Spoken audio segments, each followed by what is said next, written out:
Money talkers, welcome to my channel money talks with Payal. So financial freedom achieve करने के लिए wealth generation जो होता है वो काफ़ी ज़्यादा इंपॉर्टेंट होता है। एंड वेल्थ जनरेट करने के लिए आप कभी भी अपने पैसे को एक ही जगह इन्वेस्ट नहीं करते हो। तो यहाँ पे मैं आपको अलग अलग डिफरेंट वेज ऑफ इन्वेस्टमेंट समझाऊंगी। तो जैसे कि हमने पहले भी डिस्कस किया हुआ है कि अभी इन्फ्लेशन की प्रॉब्लम जो है वो ऑल ओवर द वर्ल्ड है। सो ऐसे में इक्विटी मार्केट्स जो हैं वो काफ़ी ज़्यादा वोलाटाइल हो जाते हैं और आप भी यही सेम चीज़ फेस कर रहे होगे। आपको स्टॉक मार्केट में ट्रेडिंग में काफ़ी ज़्यादा डिफ़िकल्टी आ रही होगी। साथ ही अगर आपने इन्वेस्टमेंट किया है तो अभी आप लॉसेस में भी होंगे।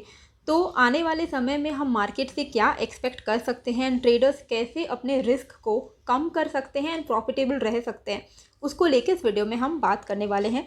तो इक्विटी मार्केट की अगर हम बात करें तो अगर आप देखोगे ओवरऑल कि हमने अपना 52 वीक्स हाई कहाँ पे बनाया था, 18,604 पे। वहाँ से हम अभी आज की रेट पे ऑलमोस्ट 1500 पॉइंट्स नीचे ट्रेड कर रहे हैं। अभी in the short span of time थोड़ा बहुत अपसाइड मूवमेंट आया है, लेकिन अगर आप पीक से देखोगे, अगर आपने पीक में इन्वेस्ट किया है तो अभी भी आपका जो पोर्टफोलियो है वो रेड ही होगा, वो लॉस में ही होगा। सो अगर हम इन्फ्लेशन डेटा को देखते हैं तो इंडिया में अप्रैल के महीने में 7.79% पे निकल के आया था inflation, which is the highest in the last 8 years. And ये चीज़ मैं आपको बार बार बोलती हूँ कि कभी भी स्टॉक मार्केट हो या कोई भी मार्केट हो, कभी भी ग्रांटेड मत लीजिए अगर इन्फ्लेशन की प्रॉब्लम कंट्री में चल रही है तो, because it is a very huge problem.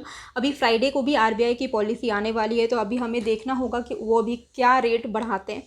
So crude oil के जो प्राइसेस जिस तरीके से बढ़ रहे हैं, जिस तरीके से रुपया भी हमारा कंटिन्यूसली कमज़ोर हो रहा है, उसकी वजह से क्या हो रहा है कि फॉरेन कैपिटल जो है उसका कांस्टेंट आउटफ्लो जो है वो हमारी इकोनॉमी से होते जा रहा है। तो इसके बारे में मैंने टेलीग्राम में भी रिसेंटली पोस्ट किया था कि किस तरीके से फॉरेन रिजर्व जो हैं वो कम होते जा रहे हैं। हर वीक जो डेटा निकल के आता है वहाँ पे हमें दिखता है कि फॉरेन रिजर्व जो है वो कम हो गए। क्यों कम हुए हैं? क्योंकि ऑब्वियसली रुपया कमज़ोर हो रहा है तो उनको फ़ायदा भी कम हो रहा है। तो इन सारे इश्यूज़ को कंट्रोल करने के लिए आरबीआई ने पिछले 4 साल में पहली बार अपना रेपो रेट बढ़ाया था, रिसेंटली बढ़ाया था, और अभी फिर से फ्राइडे के दिन अभी हमें देखना होगा कि वो क्या करती है, उनका पॉलिसी आने वाला है। तो आपको थोड़ा बहुत कॉशियस रहना पड़ेगा स्टॉक मार्केट में भी अगर आप इन्वेस्ट करते हो तो। सो इन्फ्लेशन क्या है? It is usually followed by a recession. And recession क्या होता है? रिसेशन वो समय होता है जहाँ पे इकोनॉमी जो है वो स्ट्रगल करती है, लोगों की एम्प्लॉयमेंट चली जाती है, जितने भी बड़े कंपनीज़ हैं उनकी जो लग्जरी सेल्स हैं वो कम होते जाते हैं और लोग सिर्फ और सिर्फ अपने नेसेसिटी पे फोकस करते हैं। एंड ओवरऑल जो इकोनॉमिक आउटपुट है वो डिक्लाइन होता है। तो ऐसे में आपके लिए बहुत ज़रूरी है कि आप पैसे को सही जगह इन्वेस्ट कीजिए, सही से सेव कीजिए, ताकि आप अगर रिसेशन आता भी है तो आपको उसका इम्पैक्ट ज़्यादा ना पड़े।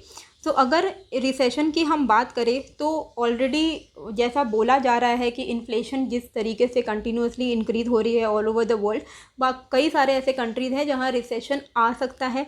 एंड ऑलरेडी हमारे कंट्री में भी अनएम्प्लॉयमेंट की जो रेट है वो बढ़ती जा रही है, जिस वजह से मार्केट सेंटिमेंट इन्फ्लुएंस हो रहा है। लोग स्टॉक मार्केट में थोड़ा, आप देखोगे ओवरऑल जो वॉल्यूम है वो थोड़ा डिक्रीज़ हो रहा है, क्योंकि लोग अभी डर रहे हैं स्टॉक मार्केट में इन्वेस्ट करने से।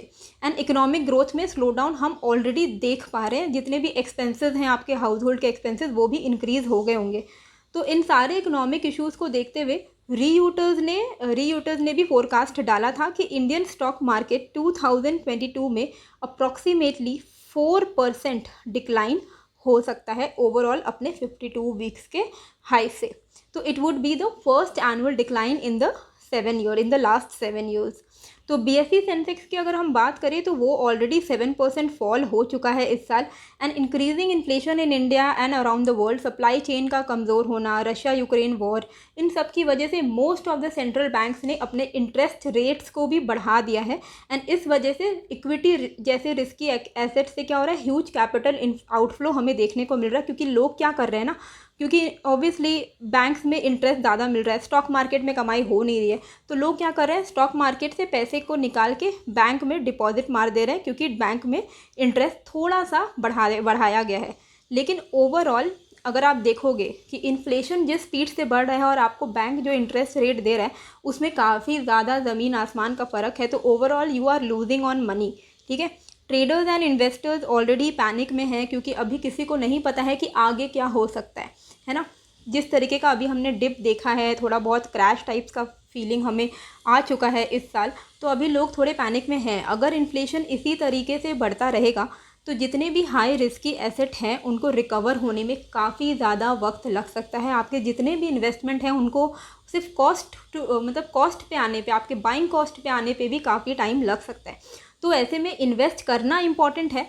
सेविंग्स अकाउंट में पैसे रख के आपका कुछ नहीं होने वाला है। सेविंग्स अकाउंट में अगर आप पैसे रख के, जहाँ पे इंटरेस्ट रेट काफ़ी ज़्यादा कम होते हैं, वहाँ पे अल्टीमेटली आपको लॉस ही होगा। ठीक है, आप जो पोटेंशियल, जो आपका प्रॉफिट आप छोड़ दीजिए, आप नॉर्मली जो आपका जो पैसे की वैल्यू है वो कम ही होगी, क्योंकि आप इन्फ्लेशन को तो बीट कर नहीं पा रहे हो, राइट, सेविंग्स अकाउंट में पैसे रख के।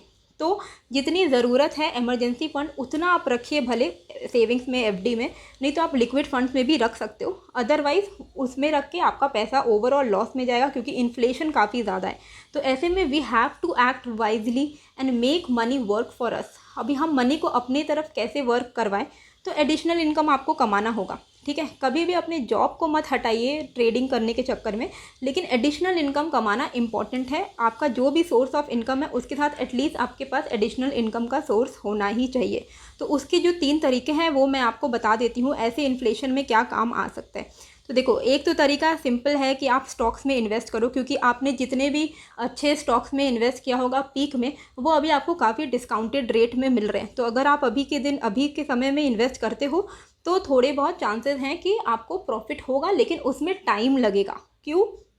क्योंकि अभी मार्केट क्या है ना, स्टैग्नेशन फेज़ में है, तो वोलाटाइल भी है एंड स्टैग्नेट हो चुका है। तो इसीलिए देयर आर चांसेस कि आपको रिटर्न्स कमाने के लिए काफ़ी लंबा वेट करना पड़ेगा अगर आप एक इन्वेस्टर हो तो। एक तरीका है गोल्ड एंड प्रेशियस मेटल्स में आप इन्वेस्ट कर सकते हो, जो कि सबसे ज़्यादा ट्रेडिशनल मेथड है।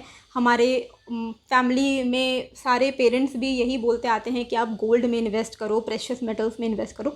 लेकिन गोल्ड एंड प्रेशियस मेटल्स में क्या होता है कि यहाँ पे भी आप शॉर्ट टर्म में रिटर्न्स नहीं कमा सकते हो, आपको काफ़ी साल वेट करना होगा। ठीक है, अनदर जो ऑप्शन है वो है अभी के सिचुएशन के लिए जो परफेक्ट बैठता है, वो है फॉरेक्स ट्रेडिंग। फॉरेक्स यानी कि फॉरेन रिजर्व एक्सचेंज, और ये मार्केट वॉल्यूम के हिसाब से सबसे लार्जेस्ट मार्केट है वर्ल्ड में, इसमें सबसे ज़्यादा वॉल्यूम होता है।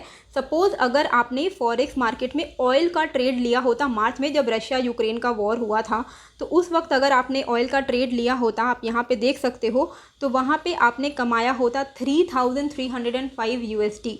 तो जिसको अगर आप INR में कन्वर्ट करते हो, अप्रॉक्सीमेटली 2.5 लाख के करीब का आपको प्रॉफिट हुआ होता। तो ये पावर होती है फॉरेक्स ट्रेडिंग की। अब सवाल आता है कि कहाँ पे हम फॉरेक्स ट्रेडिंग कर सकते हैं, तो आई वुड सजेस्ट OctaFX। तो OctaFX आप सबको पता है कि already it is a forex broker, जो कि बहुत ही फेमस फॉरेक्स ब्रोकर है, जहाँ पे आप प्रॉफिट बना सकते हो ऐसे मार्केट सिनारियो में भी, एंड इन्फ्लेशन को आप बीट भी कर सकते हो। ओके, OctaFX जो है वो पिछले 11 इयर्स में मार्केट में है, फॉरेक्स ट्रेडिंग के मार्केट में है, एंड इनके एक्सपर्ट्स को ऑलरेडी पता है कि क्राइसिस के वक्त में कैसे ट्रेड करना है ताकि आप प्रॉफिटेबल रहो। तो जो इनके एक्सपर्ट्स हैं उनको ये चीज़ बखूबी आती है, जिसकी वजह से आपको भी, जो OctaFX के जो यूज़र्स हैं उनको काफ़ी ज़्यादा बेनिफिट होता है। तो OctaFX अभी दिल्ली कैपिटल IPL टीम की भी प्रिंसिपल स्पॉन्सर है फ़िलहाल के लिए। सो OctaFX का आप जो ऐप है वो डाउनलोड कर सकते हो, वो मैं ऑलरेडी आपको डिस्क्रिप्शन एंड कमेंट बॉक्स में दे दूँगी। ये एक बहुत ही यूज़र फ्रेंडली ऐप है और यूज़र फ्रेंडली साइट भी है इनका। And unlike stock market, OctaFX में आप 24/7 ट्रेड कर सकते हो। सो OctaFX में क्या है कि you can use your stop loss, take profit, जैसे नॉर्मली ट्रेडिंग होती है। यहाँ पे काफ़ी सारे अलग अलग आपको टूल्स भी दिए जाते हैं जिसके थ्रू आप रिस्क कंट्रोल कर सकते हो और अपने इन्वेस्टमेंट गोल को अचीव कर सकते हो। तो यहाँ पे आप देख सकते हो काफ़ी सारे ऑप्शंस हैं। तो यहाँ पे आप जब आप एनालिसिस एंड एजुकेशन में जाते हो तो आपको ट्रेडर्स टूल दिया जाता है, जहाँ पे आपको प्रॉफिट कैलकुलेटर मिल रहा है, ट्रेडिंग कैलकुलेटर मिल रहा है। यहाँ से आप अपने रिस्क को मैनेज कर सकते हो, स्टॉप लॉस, प्रॉफिट, ये सब डिसाइड कर सकते हो।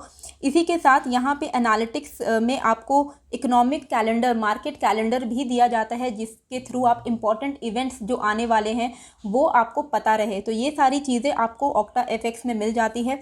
और सब कुछ शुरू करने से पहले जो एजुकेशन, जो बेसिक इन्फॉर्मेशन आपको चाहिए होती है वो भी यहाँ पे आपको फ्री कोर्स प्रोवाइड किया जाता है। एजुकेशन में आप देख सकते हो बेसिक्स आपको यहाँ पे मिलते हैं, तो जिसके थ्रू आप नॉलेज पहले गेन कर सकते हो कि फॉरेक्स में ट्रेड कैसे करना है, और उसके बाद फिर आप यहाँ पे अपनी ट्रेडिंग जर्नी जो है वो स्टार्ट कर सकते हो। तो जब आपने एजुकेशन कर लिया है, आपको समझ आ गया है सब कुछ, तो आप यहाँ पे अपना अकाउंट खोल सकते हो। तो जब आप यहाँ पे अकाउंट खोलोगे तो आपके पास एक ऑप्शन रहता है फ्री डेमो अकाउंट खोलने का, जहाँ पे आप रिस्क फ्री प्रैक्टिस कर सकते हो। तो जब आप फ्री डेमो अकाउंट जो आपको मिलता है वहाँ पे आपको कुछ पैसे भी दिए जाते हैं, जिसके थ्रू आप यहाँ पे ट्रेडिंग में प्रैक्टिस कर सकते हो। तो जैसे मेरे पास OctaFX का ऐप है, तो वहाँ पे मैं आपको डेमो अकाउंट में किस तरीके से पैसे मिलते हैं वो भी मैं आपको यहाँ पे स्क्रीन में दिखा देती हूँ। तो ये OctaFX का ऐप है, यहाँ पे आप देख सकते हो। आप रजिस्टर करने से पहले आपको यहाँ पे एक ऑप्शन आता है ट्राई डेमो करने का, ये देखो ये ऑप्शन है। तो यहाँ पे आप ट्राई डेमो में क्लिक करके आप यहाँ पे अपना डेमो अकाउंट खोल सकते हो, जिसके थ्रू आप स्ट्रेस फ्री होके आराम से ट्रेडिंग प्रैक्टिस कर सकते हो। तो यहाँ पे आप देखिएगा कि आपको यहाँ पे डेमो अकाउंट में, ट्रेडिंग अकाउंट में $5000 जैसे यहाँ पे मुझे मिल गया है। तो इसी तरीके से आप भी यहाँ पे आराम से अपना प्रैक्टिस कंप्लीट कर सकते हो, और फिर आप रियल अकाउंट में ट्रेड कर सकते हो। Last but not the least, OctaFX के जो स्प्रेड्स लोवेस्ट हैं, जो स्प्रेड्स हैं वो लोवेस्ट हैं, with no swaps and no commissions and absolutely safe platform है ये। सो आप बिना किसी ये सब टेंशन के अपने गोल्स पे सिर्फ और सिर्फ फोकस कर सकते हो। तो इस वीडियो का जो मेन मकसद है वो यही था कि आप इस करंट क्राइसिस को इग्नोर मत कीजिए, क्योंकि कई सारे लोग ऑलरेडी हैं जो इस क्राइसिस में अफेक्ट हो रहे हैं। इसलिए फिनेंशियल लिटरेसी जो है वो आज की डेट पे सबसे ज़्यादा इम्पॉर्टेंट है, ताकि अगर एक मार्केट डाउन है तो आपको पता होना चाहिए कि अब मैं किस मार्केट में पैसे इन्वेस्ट करूं ताकि मुझे वहां से प्रॉफिट हो। तो आपको वो बैलेंस करना आना चाहिए। फिनेंशियल एजुकेशन से आप ये समझते हो कि डाइवर्सिफिकेशन कितनी ज़्यादा ज़रूरी है। तो इससे क्या है कि आपको ये समझ आएगा कि पैसे को कभी भी एक जगह नहीं रखना चाहिए, और कैसे आप क्राइसिस में भी अच्छी अर्निंग कर सकते हो। तो OctaFX बहुत ही बढ़िया ब्रोकर है जो आपकी इसी जर्नी में हेल्प करेगा, वेल्थ क्रिएशन जर्नी में हेल्प करेगा। तो जो लिंक है इसका वो मैं कमेंट बॉक्स में एंड डिस्क्रिप्शन में डाल दूँगी, आप वहाँ से इसको डाउनलोड कर सकते हो। सो अगर आप मेरे प्रोमो कोड को यूज़ करते हो तो आपको 100% डिपॉजिट बोनस दिया जाएगा। सो ज़रूर से डाउनलोड कीजिए एंड स्टार्ट करें अपनी फॉरेक्स ट्रेडिंग जर्नी को। होपफुली आपको ये वीडियो अच्छी लगी होगी। कैसी लगी है मुझे कमेंट करके ज़रूर बताइएगा। नए हो तो सब्सक्राइब कर लीजिएगा। मिलते हैं फिर एक नए वीडियो के साथ। Thank you.